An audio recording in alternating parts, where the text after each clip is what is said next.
let me read. There we go. Okay.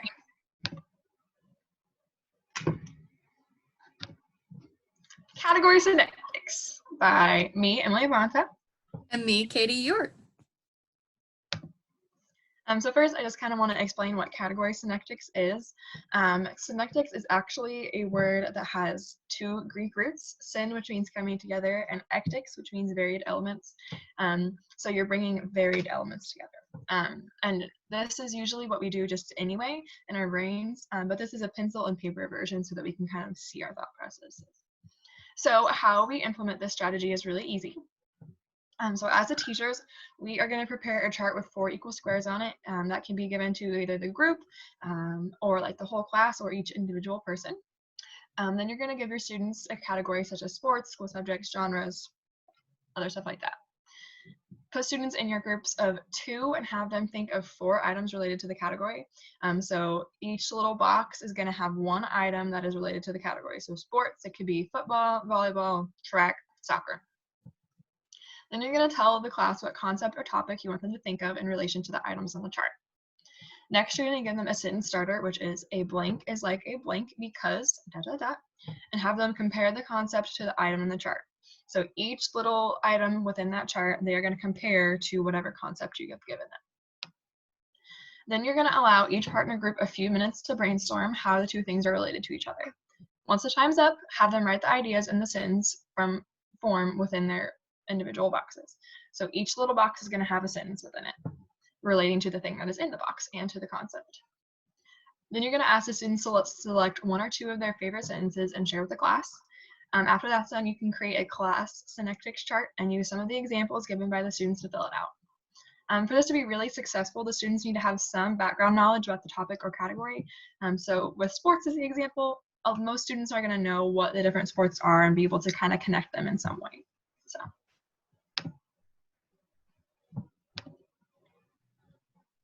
Next, I want to talk about some benefits of category synectics.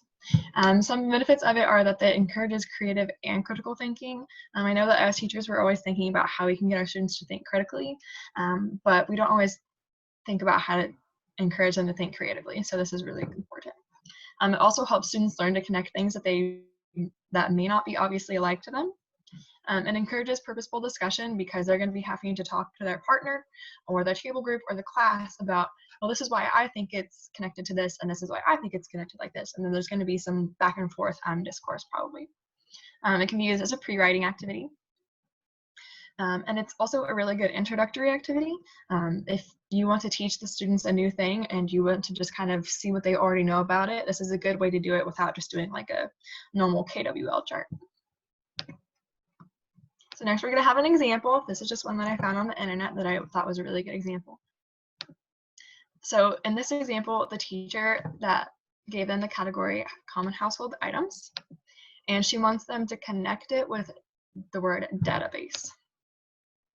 The students have chosen 4 items, which are closet, drawer, trash can, and doorway, and these are common household items. The teacher also provided the sample sentence at the bottom of the chart just to make sure that her students know that this is what she wants them to write their sentences like. And because of all the scaffolding that she gave them and their background knowledge, the students are able to fill out the chart and complete the sentences, connecting each item to database because of their knowledge that they already have. So just a quick little specific example, the students compared a database to a door because they are both portals to something, which is really, really creative and definitely not something I would have thought of. So you can obviously see that this is encouraging those students to think critically and think outside of the box, which is really, really awesome. Okay, so just some variations and adaptations that you can use in your own classroom that we came up with. Really, there are so many ways that you can change this activity to fit your needs. But Emily and I just came up with a couple of quick changes that you can use on the fly to fit this to your classroom's needs. So here goes nothing. Instead of relating things that the students may not be familiar with, you can choose a topic that they have already studied. This is great because when they've already studied something, they kind of know how to apply it to something else. So it's just really quick, but they're still using the critical thinking skills that you want them to be using. You can also relate the concept to other curricular areas. You can relate it to math, science, music, PE, literature, English, really anything that they've already studied in their school classes. That makes it a really quick and easy way to kind of gauge what they've learned and how they can apply it to the topic that you're wanting them to study. You can have them make anchor charts to put into their notebooks as a visual aid and just kind of a reminder if they need to look back at it. You can change the number of items in the chart or the number of people in the group. This is great because when you have more minds working together and more students working together, you have the culmination of all of the ideas and you have a lot more discussion going on. You can allow each group to choose the topic they want to relate to, but just a note of kind of warning, this is a more advanced approach. And if your students don't necessarily have the critical thinking abilities to perform this well, you can always try this once in your classroom just to kind of see how it goes. But if they don't have the critical thinking skills that they need to be doing that appropriately, then definitely move back to where you're giving them the subject that you want them to relate the topic to. A fun adaptation to this activity would be relating the topic that you're studying in your classroom to famous people.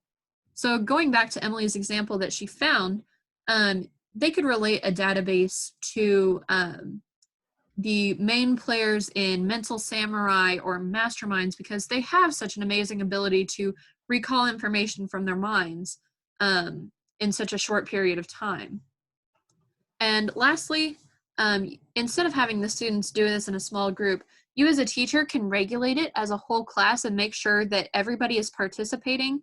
And you can still have them work together, but definitely have everyone have a say in the conversation. That way you kind of know where their minds are at. And it's a quick tool to gauge kind of where their critical thinking skills are in how they're applying the topic to another subject.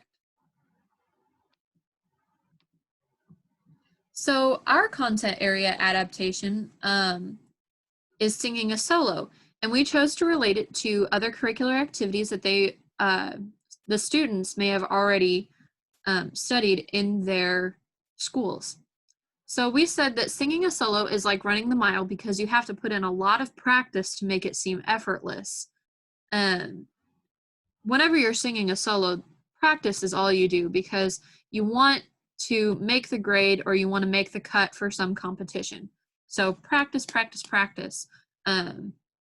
Singing a solo is also a lot like anatomy because you have to understand all the parts of a song to really make it come to life. The lyrics are really just the bare bones, but if you want to make it interesting, you have to add in the dynamics, emotions, and the stylistic liberties that you can take as a performer to really give the song its muscles. Singing a solo is a lot like math because every note duration that is sung is a fraction of a beat. That one's pretty self-explanatory.